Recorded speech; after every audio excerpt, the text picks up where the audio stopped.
নমস্কার, কেমন আছেন সবাই? সঞ্চিতা রান্নাঘরে আরেকটি দারুণ স্বাদের রেসিপিতে সকলকে স্বাগত জানাই। আজকে আমি দেখাবো শাক বাটা চিকেন।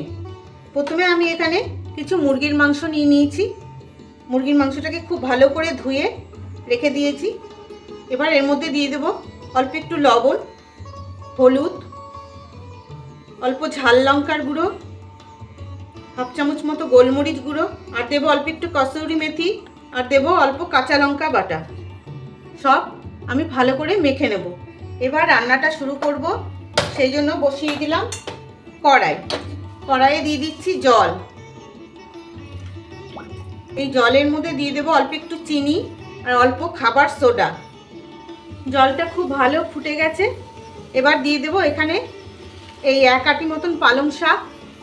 আমি জাস্ট ছাড়িয়ে ধুয়ে রেখেছি। এই পালং শাকটা আমি একটু ব্লাঞ্চ করে নেব, সেদ্ধ করব না।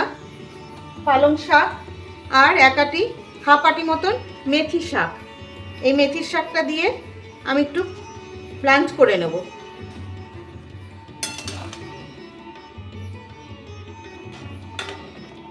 এই চিনি আর খাবার সোডাটা দেওয়ার কারণ হচ্ছে তাহলে এই শাকের কালারটা ভালো থাকবে। এই একটা ফুট দিয়ে নিলাম। এবার শাকটা আমি নামিয়ে নেব।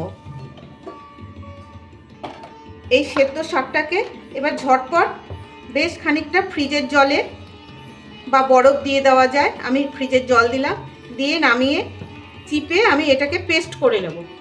এবার এই মেথি শাক আর পালং শাকের সাথে 1 মুঠ ধনেপাতা দিয়ে আমি খুব ভালো করে পেস্ট করে নেব। এবার আর একটা মশলা করে নেব। এখানে ছোট সাইজের 2টো রসুন আছে আর 2 ইঞ্চি কি 3 আদা আছে। এই আদা আর রসুনটা আমি পেস্ট করে নেব। আবার আমি কড়াই বসিয়ে দিলাম। কড়াই খুব ভালো মতন গরম হয়ে গেছে। এবার দিয়ে দিচ্ছি পরিমাণ মতন তেল। আমি এখানে সর্ষের তেলে দিচ্ছি, আপনারা চাইলে সাদা তেলও দিতে পারেন। তেল খুব ভালো মতন গরম হয়ে গেছে। এবার এর মধ্যে দিয়ে দেব ফোড়ন।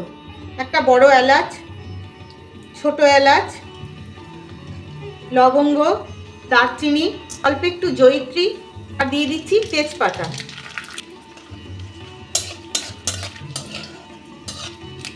মশলাগুলো খুব সুন্দর ভাজা হয়ে গেছে। এবার দিয়ে দিচ্ছি এখানে 3খানা মতন পেঁয়াজ আছে বড় সাইজের। এবার এই পেঁয়াজটা আমি খুব ভালো করে ভেজে নেব। পেঁয়াজ খুব ভালো মতন ভাজা হয়ে গেছে। এবার দিয়ে দেব এই মেখে রাখা মাংসটা, দিয়ে একটু ভালো করে ভেজে নেব। মাংসটা আমি খুব ভালো করে ভেজে নিয়েছি, একদম রং চেঞ্জ হয়ে গেছে। এবার দিয়ে দেব আদা আর রসুন বাটাটা, আর দেব একটা গোটা টমেটো। দিয়ে দিচ্ছি 1 চামচ মতো ধনে গুঁড়ো, হাফ চামচ মতো জিরে গুঁড়ো, এটাও 1 চামচই দিলাম। খুব ভালো করে কষাবো। খুব ভালো করে কষানো হয়ে গেছে। দেখুন মাংস প্রায় সেদ্ধই হয়ে গেছে, মাংস হাড় থেকে ছেড়ে যাচ্ছে, সুন্দর কষানো হয়েছে। এবার দিয়ে দেব একটু টক দই। আমি টক দইটা একটু জল ঝরিয়ে নিয়েছি, আপনারা এমনিও দিতে পারেন, কারণ আমি জল ঝরিয়ে নিয়েছি। অতিরিক্ত টক হয়ে গেলে আমার খেতে ভালো লাগে না, তাই টক দইটা অল্প একটু জল ঝরিয়ে নিয়েছি। 3 চামচ মতন টক দই দিলাম।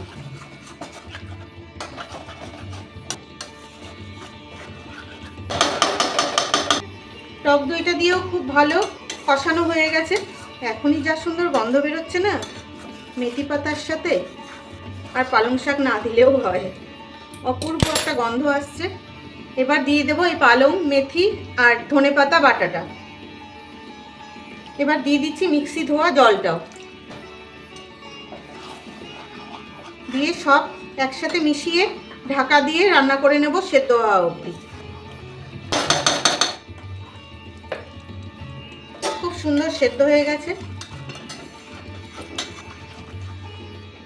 এত ভালো গন্ধ বেরোচ্ছে না, একদম সেদ্ধ হয়ে গেছে। এই যে আমি এখানে যেহেতু টক দই টমেটো সব ব্যবহার হয়েছে, আমি ঠিক 2-4 দানা চিনি দেব। আর আমার কাছে একটু লবণটা কম লাগলো, তাই আমি অল্প একটু লবণ দিচ্ছি। দিয়ে আরেকটু ফুটিয়ে নিচ্ছি, যেহেতু চিনি দিলাম লবণ দিলাম। এবার দিয়ে দেবো আরেকটু কসুরি মেথি, দিচ্ছি অল্প একটু ফ্রেশ ক্রিম, আর সামান্য একটু লেবুর রস দিয়ে গ্যাস অফ করে দেবো। ফ্রেশ ক্রিমটা যদি না দিতে ইচ্ছা করে দেবেন না, ওটার জন্য খুব একটা যে টেস্টের ফারাক হয় তা কিন্তু না। ব্যাস, এবার ঢাকা দিয়ে রেখে দেবো কম করে 10 মিনিট। তৈরি হয়ে গেল শাক বাটায় চিকেন। সঙ্গে দিয়ে দিয়েছি পরোটা, লেবু, লঙ্কা, পেঁয়াজ। কেমন লাগলো আপনাদের জানাবেন কিন্তু। আর ভালো লাগলে ইউটিউব থেকে দেখলে একটা সাবস্ক্রাইব, আর ফেসবুক থেকে দেখলে একটা ফলো করে দেওয়ার অনুরোধ রইল। আর লাইক কমেন্ট করতেও কিন্তু ভুলবেন না। তবে আজকের মতন আসি, ভালো থাকবেন সবাই।